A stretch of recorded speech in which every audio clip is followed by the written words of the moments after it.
Welcome, everyone. Good to see familiar faces, new faces. I'm Johannes. I have the honor of hosting this Ask Me Anything with Peter Koenig today. And while we're settling in, it was a Karma song today, but I felt like singing along a little bit if somebody recognized the lyrics. Yeah, a warm welcome. I hope you're prepared with whatever you need, from tea to water to what helps you to be with us for an hour. And yeah, people are slowly here. Good to see you, Peter. I'm unmuted. Yes, I Yes. am for Yeah. once. First big check. My first name is Mutin, Mutin Peter. So Nice. normally, yeah. Thank you, Johannes. Yeah. Yeah, While we're settling in, Peter, I noticed sometimes you feel like giving a speech to orient us. Do you feel like that today? A speech is a big thing, but like anything that's on top of your mind while people are still arriving and like we're, yeah, Uh, getting us as oriented. so actually, I don't feel like a speech, but I'll just say maybe a few words where I am. I'm actually in the Czech Republic now, in the city of my family of origin, in Brno, or Brünn, as they say in German. Uh, Looking into my family system, my family of origin, family system, and how that might relate to happenings in the present, both for me personally, in my family, and actually much wider, because my family here in this city is quite celebrated from the past and in the present. As I go around, the people know my mother's family name very well here. And recognizing recently that this may have some much larger effects, actually, not just in this city. And I've been encouraging people recently, while I'm doing my own research, to look into their own family systems. Because as I sort of say that, I get a lot of resonance from people. Family systems seem to be maybe very much in the light, or need to be in the light right now. That's my sense.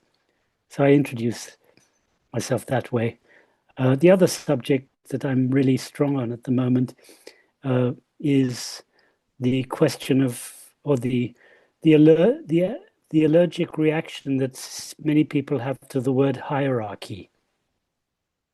And I'm in the process of rehabilitating that particular word or notion so that it is not escaped or tried to be translated in softer words, because I feel this is very important now. So those are my two things that I mentioned just in advance. Thank you, Johannes. Thank you for, yeah, mentioning where you're at. And before we open the space for questions, we will create a short moment for breakouts that you also can speak to someone, even though you might not be feeling like speaking to the whole group. So yeah, in these breakouts, yeah, you can just like necessarily, you don't have to introduce yourself. It's more around like what's alive for you right now. Maybe there is a question that you love to share, that you love to speak about, or maybe just a topic that you're investigating, like Peter shared already. It can connect to the themes, it cannot. Whatever comes up is perfect. And so, yeah, 7 minutes of breakouts. So, roughly 3 minutes for everybody. I am nearly there. We just had one person joining just now. So let me just see if I can see if they can join here too. Where did you go? Interesting. Why? Okay, Alex is showing up. Amazing. Right, we will have one group of three because we are an uneven group right now. And it's really just this, what Johannes said, the quick connection. Right, so we're ready to go. See you on the other side. Enjoy.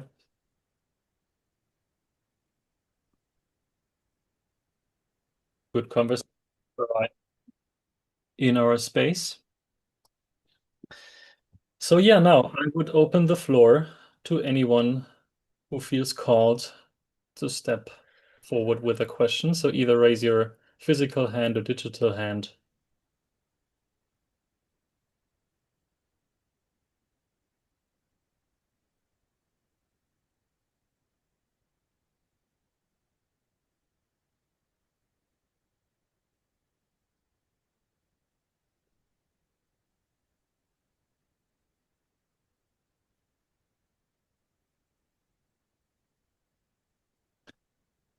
So I'm wondering if somebody's called. Well, I just see Kwan has joined us, but Kwan, you're not showing yourself yet, but it's great to see you.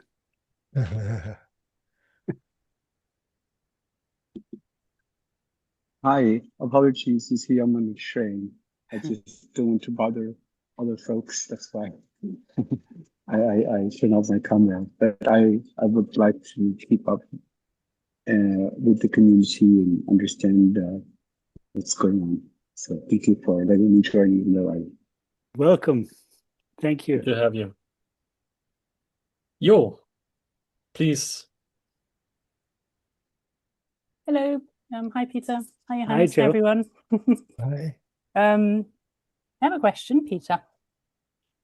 Really curious, connecting into your reflections on hierarchy and rehabilitating rehabilitating hierarchy. So I work, I started working last summer in a book publisher, and it's a Christian book publisher. And I'm not a Christian myself, so I'm learning lots. We publish Bibles and books related to the Christian faith. And so I'm really curious on one level around source work in business, and in business that has sort of Christian focus and Christian mission, and money work too. And I was really, so one thing that really interests me around Christianity, and a little bit sort of speaking from a UK perspective, is this kind of role of, not role of hierarchy, but a sort of like a father sort of figure that feels very present in Christianity. That I think is being rejected as well. It has been rejected. So I was very curious on one level, sort of, have you come across anyone working with source work and money work in the context of Christianity, and then also how that might relate to hierarchy? Well, that's a very deep and interesting question. Yeah. And actually, where I'm sitting in the Czech Republic, my hotel is actually called Pension Integrity. And there are big signs there, like advertisements saying in life, in-life. And so I thought that this must be, the owners must be in an insurance company. So I started talking to the receptionist and other people, because they've got offices here. And I said, are you working in insurance as well? Nobody understood what I was talking about. And then it turns out, I found out this morning, the In Life is a Christian association. So it's nothing to do with insurance, but I told them maybe, being Christians, they have good insurance that way. But anyway, to come to another angle with your question, at some point in my money work, I came across one of my organizers was very strongly researching and interested in Mary Magdalene. And actually, she even, while we were working together, she even created a perfume, a Mary Magdalene perfume. And I got the sense there that Mary Magdalene might be the source of Christianity. and not Jesus. And it's very interesting because when I started sharing this, I noticed quite a lot of resonance. And that would go, if you're looking at it from the source point of view, I think you might find that that makes some sense. So let me turn it back to you, Joe. What would that, how would that resonate with you? Just off the top of your head. Super interesting, because I watched a recording last week, Tom Nixon and Fanny Norlin talking about the masculine and feminine. Yeah. And I just had this sort of like bringing it into my workplace, and sort of how I almost want to say take religion out of it, but just looking at sort of like the human beings in the workplace. It's a very masculine, not sort of like negatively masculine. There's a lot of holding, clarifying masculine that Tom and Fanny talk about.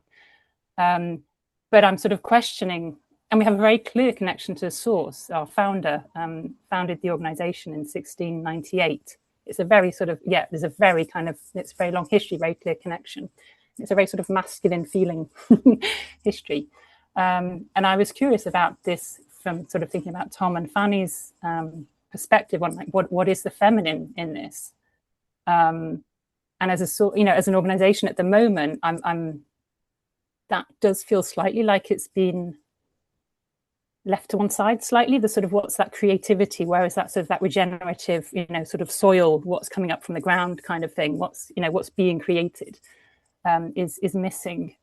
And just connecting that back to Christianity, that's super interesting that you said it's sort of Mary Magdalene. So does that, just feeling into that internally, does that sort of, vibrate in anywhere in you? That just that thought or that mention? I suppose what comes up for me is I just want to go out and find out all about her. I'm like, gobble, gobble, gobble. So the expert, one of the experts is a man called Jean-Yves Leloup. I don't know if his work has been translated into English, but I can imagine so, because he's been doing this for some time. And funnily enough, to be honest and straight and open with all of you, while I was in Quebec, I came across an organization that he founded, which was in great problems. And within 3 weeks traveling, I came across 2 other organizations with the same difficulty, and turned out he was the founder of that too. So there were certain source problems, but I think his work on Mary Magdalene is seminal. So if you're interested to look it up, and I'd happily pass this question around the circle here, because I'm sure there may be other people who have some comments on your question and maybe my response so far. So who else would like to pitch in here with this question of Joe's? I don't consider myself an expert in terms of answering it. I'm sure there are 1 or 2 people at least who would like to say something.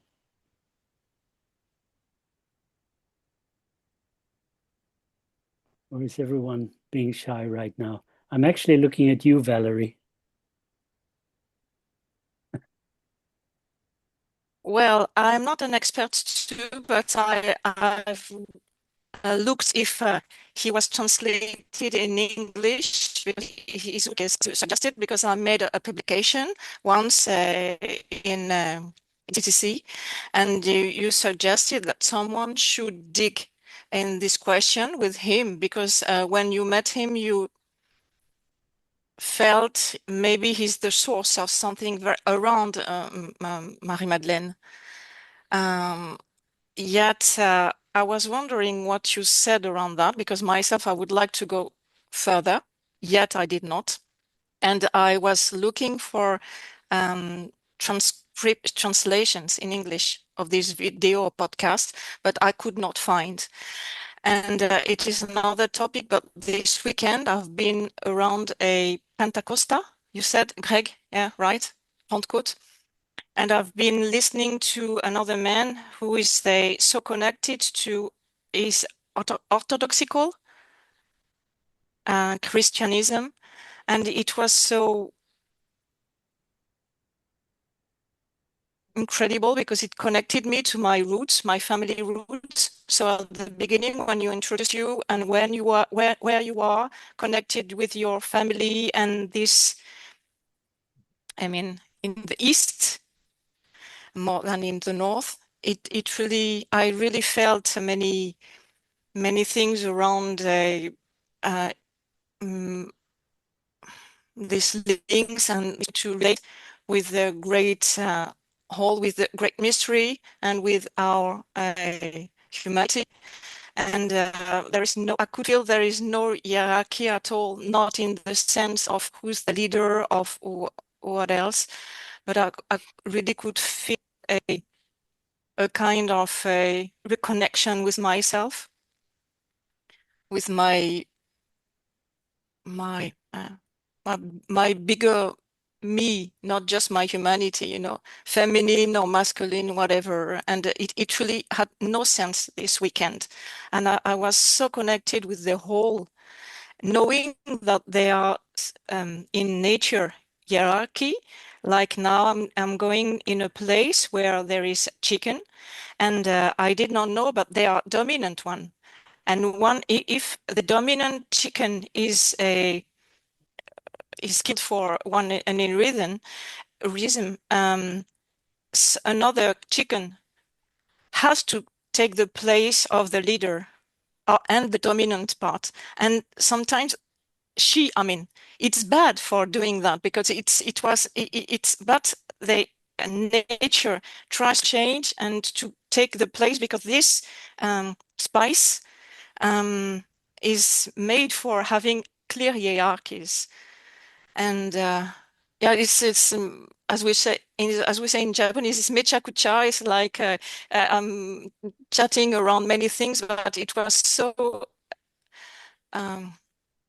so deep this weekend around this connection with a death and life, and how much I did not really respect myself because I am in the cage of my human scars and so on. And I'm also speaking of you around the topic of source and yeah. But I'm not a master of Henri Madeleine. Okay, thank you. Thank you. Sorry. I also saw Sylvia had her head unmuted. Was that like coming? Yeah, that's right. Thank you, Johannes.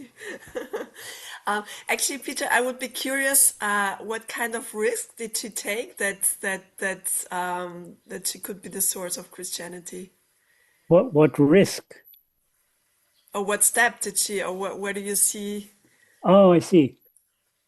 I didn't consider what kind of risk. I was just sensing her role as potentially the number one and Jesus as the number two in the terms of our sort of source perspective.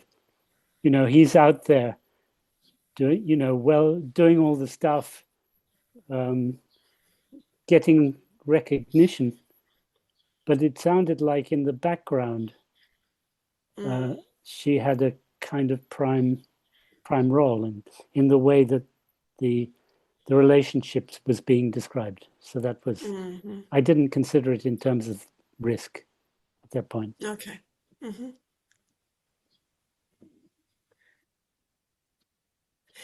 Because sorry, Go maybe ahead.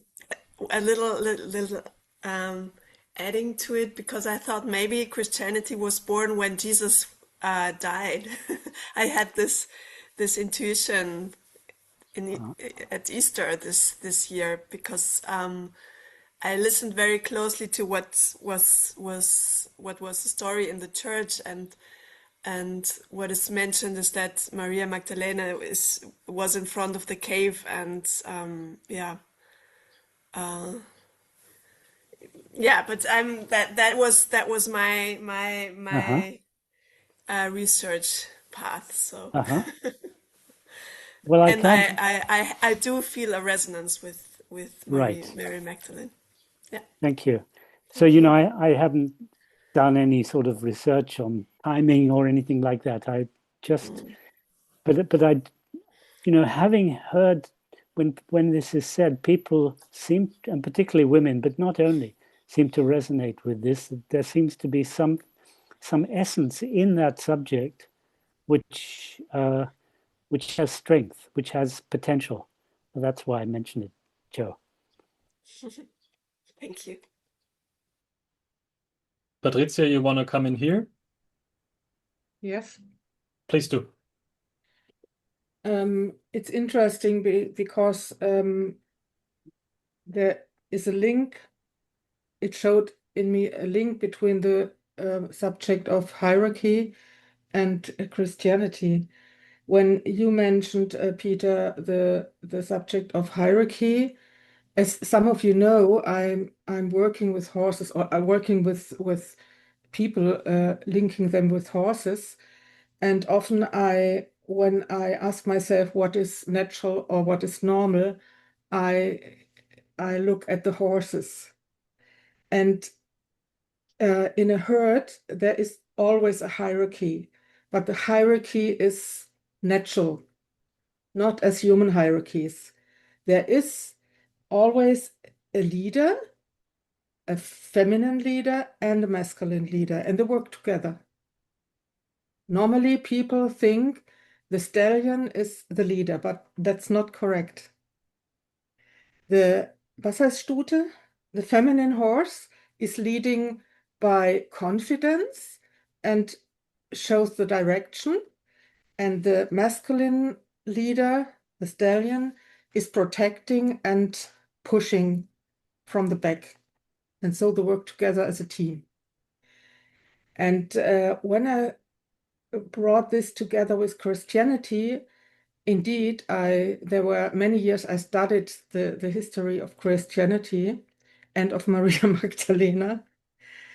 And I found, and it's proven nowadays, that Maria Magdalena was not a whore or something, but she was the partner of Joshua, of Jesus.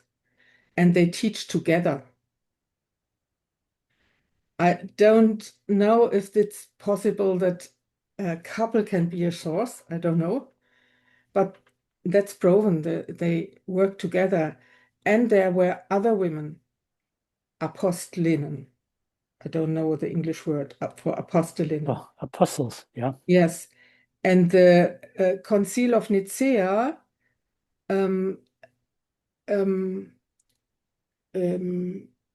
made them distinguish from the Bible. They made some apostolinnen, they made men, the names of the women, they got names of men, or they distinguished as teaching women. Though that's not the beginning of the Christianity, but that's the Christianity the patriarch made of. You know what I mean? I So, mean, it became patriarchal. yes. In the beginning, it wasn't. Yeah. And the church, for me, nowadays, the church is something else than the Christianity in the beginning. Yes, that's my thoughts about it. Thanks a lot. And I just will refer briefly to can a couple be source? Because there's a lot of attraction in the idea. And my answer is... Oh, I get goosebumps now. My answer is no. No? I don't know what it does to your goosebumps, but my answer is it's dangerous. It's a dangerous belief because what happens there, and, you know, there is this saying, not just, you know, man and woman, but talk of winning duos where two founders like to say it's us together and we channel the same information at the same moment, etc. What I refer to as danger in that idea is that it's like projecting power, authority, and responsibility onto some etheric other, which is called the couple or the winning duo. And actually, there is limitation, real limitation in that at some point. So we're not, what I'm not saying is that two people shouldn't work fantastically together. A couple, two so-called co-founders working together. But when they do work together fantastically, like you're describing, Patricia, it's because they are intuitively following the order, the natural order. Intuitively, they're doing it like those horses, and naturally. And when it's being done intuitively, you don't even need to know anything about source. You just do it. But what we discover is that after a time, if something doesn't work well in the whole field, then the couple will break down at some point if they believe that they have equal rights and equal responsibilities. Or it'll come to a limitation and one of them will want to leave but would not know really why they want to leave. And that's where the source work has become very valuable, to point out that there is an order there of number one, number two, number three, and number four. And several situations have been resolved that way. But having said that, the attraction of this couple relationship as a winning duo where it is incredibly strong. So there are many situations which have created very strong attraction to this. And I've just been dealing with one. Some of you may know the so-called corporate rebels, who have a very strong field of attraction with the two co-founders. But where the two co-founders have discovered that they need, because they've been buying companies and wanting to transform the companies with their so-called teal models, flattening models, have discovered that once they've bought these companies, they need to do some hierarchy, power over hierarchy with the leader, the ex-leaders that they bought up. And the whole point, what I'm trying to make about hierarchy, that it's not about, the mistake is attaching it to the idea of power over. So in a natural hierarchy, and what you're describing, Patricia, it's not that the female horse has power over the stallion or the reverse. They're working together naturally in their order.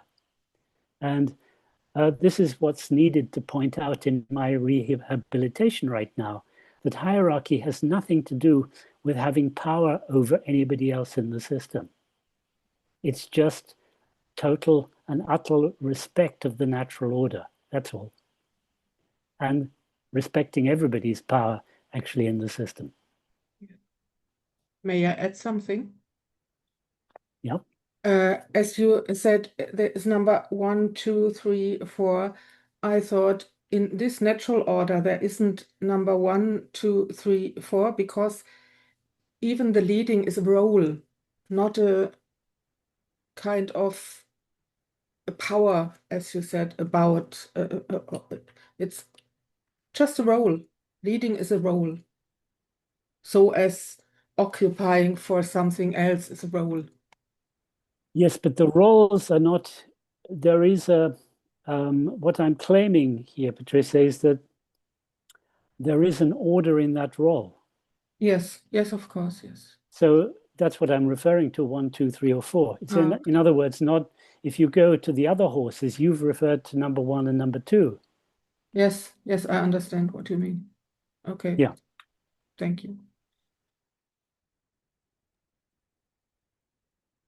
Alfred, please. Yeah. I just want to mention something from neuroscience and polyvagal theory. There you have natural hierarchies, 7. It's really clear in nervous systems. And it's fantastic that the first hierarchy level, the highest level, is interesting. It's not the brain, it's the lowest, it's the 7th.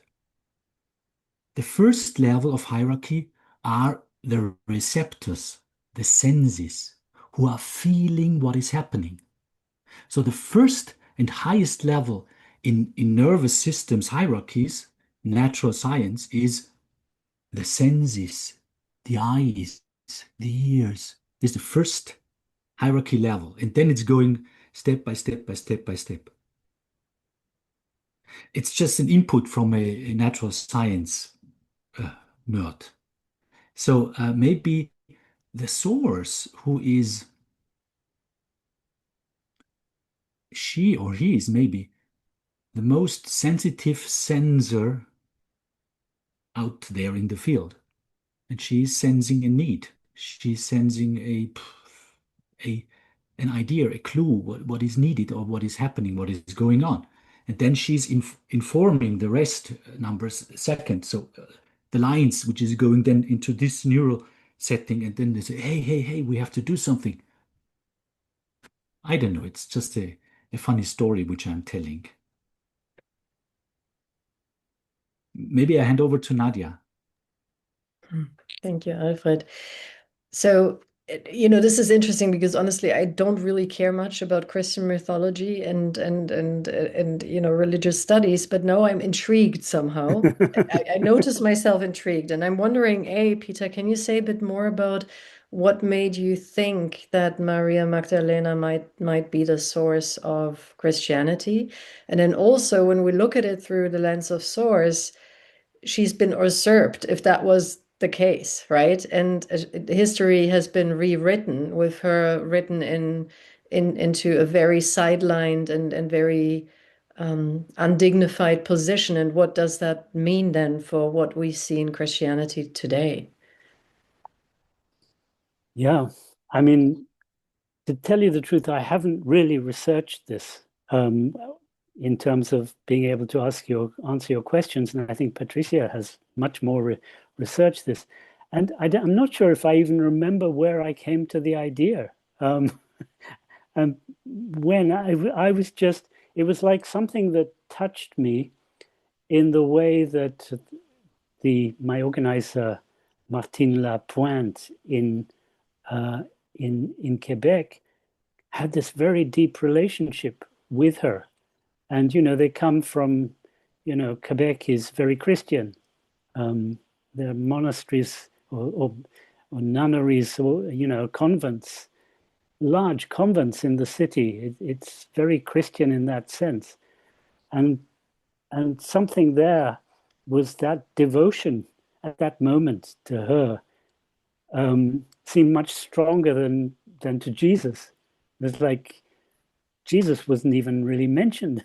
She was so into this aspect of connection with Mary Magdalene, and I think that's what got me to think, aha, maybe that's the role of source. When the source speaks or acts, that has that kind of influence. Of course, Jesus had influence too, but you see what you're saying about, that's all written about. It's all what we're picking up through the Bible, through the written word.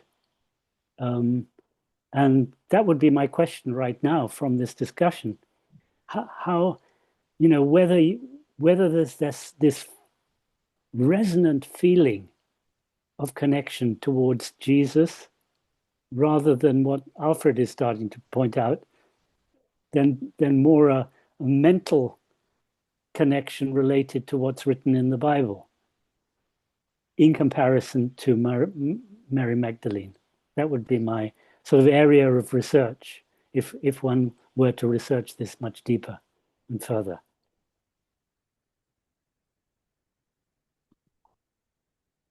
I don't know if that answers anything in your question, but yeah, ish, right? So I mean, I think in some ways it would be the biggest case of a legitimate source having been thrown off her pedestal, with potentially very horrifying outcomes for the world for a long time. But it's still going, right? So Christianity is still here. yes.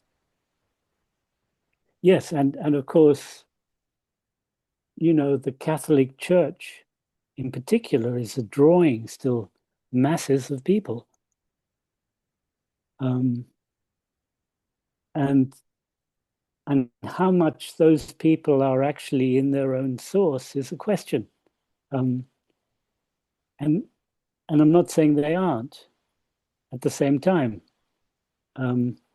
I listened here in the Czech Republic to two of them yesterday who are Christians and who have been doing incredible work saving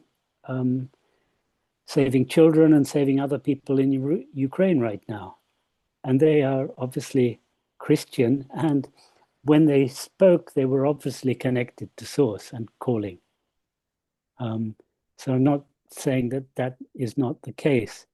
But whether, we're talking about Jesus and Mary Magdalene, and what are they connected to? I mean, one would have to really research much deeper, much further. Thank you. For a quick comment, I would, or who just unmuted? Yeah, that would be fine. Okay. Do you want to please? Yeah, I read somewhere regarding the biological reaction of males and females. We have traditionally understood that in times of stress, human beings in general have fight, flight, or freeze response. But they found in studies that in women, there's another form of response in addition to those, and that tends to be response in terms of protect and tend. So they are community oriented. In times of stress, someone might decide on their own fight, like freeze, but females tend to have high incidence of not looking looking on themselves, look for support from sisterhood, from community, protecting the community. And if you look at Christianity through those lens, is Christianity efficient? Is it trying to find the most efficient, greatest, strongest person in the world? Or is it about pulling resources together as a community and try to achieve something that not one person will be recognized, but rather a community? You sacrifice the weight to disappear yourself. And I wonder whether all of these characters in the Bible are just declarations to the underlying theme about community building in Christ. Drawing from that, they're thinking that most likely the values that was eschewed at that time, in the ancient time, where power was everything, where you have the spear, you have the strongest, whatever resources, etc., you control everything. But the evidence that there's an organized group of people who says, you can sacrifice one, but for the whole.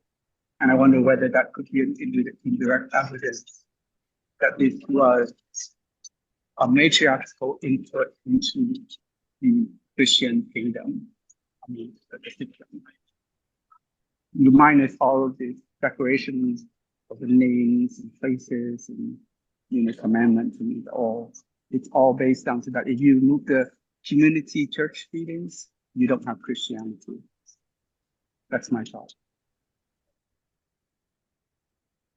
Thank you for sharing. My feeling is maybe to like wrap up the topic right now and to hear whether there are also other questions. But before that, maybe Jo, a quick statement. You've been like bringing this in from also your organizational perspective. I would like to quickly hear from you, like, how is this landing or what's working for you right now? You brought this in, you sourced this. What are you taking away? This, like, we opened up a whole box here. Would be curious. Yeah, it was quite a big and deep question. I realize that now. No, it's actually been wonderful. Yeah, to hear your perspective, Peter, and others, who are here this afternoon. And it feels really actually invigorating, because I feel like it's confirming and putting to words to lots of things that are going through my mind, sort of perhaps intuitively. Yeah, so it's just been really invigorating. So yeah, thank you. Thank you, Jo. Great. So wow, what a deep dive into one of the biggest cultural topics potentially to think about. Are there any other questions or topics that you would like to bring here into our conversation? Alfred. Yes, in your initial words, Peter, I heard that you somehow asked us to look good to our family systems, bring order to the family systems. How do you feel this in relation to source work or money work or projections, or how can your work help there to get into a more lovely family system? Well, I don't have again a really great answer yet, because I'm doing the research in my own at the moment. But my approach is to go as far back as possible into the family of origin. So, what, just to make it concrete, what I've been noticing recently in my own family, and it's an extended family, are sibling conflicts. Let me put it that way. And it's really funny, because I've mentioned that to a few people and they go nodding. It's obviously not just my family, but here in the Czech Republic, the family is known for the enterprises that were here before the war, which were started way back by two brothers. And actually, the name of the company is the Sons of Two Brothers. And I'm intrigued whether there's a relationship to this founding of this family business, which has to do with, goes all the way back in terms of sibling conflict to actually these brothers. Now, I don't know whether I'll find that historically, but one way of looking is through family constellation work, which I've been recommended to, and I think I may actually do that constellation. So that's been my approach to this. And of course, I'm finding that, I'm sure you too, Alfred and Sylvia and all of you, the family businesses are really, there's a tremendous amount of source work coming through at the moment, and there'll be much more with the family businesses who are in succession processes. And there we're being led straight into family systems work. And the separation of the family system from the business, from the enterprise system, because very often the two are kind of convoluted together, and chaos and conflict is created both in family and in the business as a result. And that's just one surface aspect. So that's my answer at this point. Thank you, Alfred. And look forward to see you in a few days, and Sylvia. I feel like quickly changing my hat from a moderation to a participant speaking hat, because just the short story, I'm coming from a family craftsmanship business. And for years, I've been thinking that my father is the source. And some years ago, I started questioning that and actually uncovered that my mothers and then the grandmothers probably in that line are actually the source of man. And that's quite when we spoke about now this question of Christianity, I was already reminded of that, like how sometimes hidden sources are there while somebody is really also being prominently acknowledged for having founded this. And so, yeah, I think there's a ton of stories to be uncovered, and I'm still scrapping on the surface and finding things out. So, yeah, there's a lot of depth, potential depth in there, I think. Marie, please. Yes, I know the list of time is few, so I try to ask quickly. And sometimes I can lose my humility. So when I become or I'm a source, what must I be mindful of to remain humble and avoid arrogance? In this afternoon, I joined the Japanese webinar of meditation, and during meditation, I feel I have so much support in daily life. But however, while I spend the daily life, and on the other hand, I feel I'm number one, and for example, in the field of child caring, raising child, I'm number one. So I know everything about my daughter. Or I do a lot than my husband, like that. So, but on the other hand, yeah. So, yeah. So, how should I remain to be humble? Thank you for this fascinating question. My answer would be enjoy your arrogance and also your ego, because trying to be humble is actually the most egotistic thing you can possibly be. Do you get that? Yeah. So, but it's in the shadow. It's in the unconscious. Yes. Mm-hmm.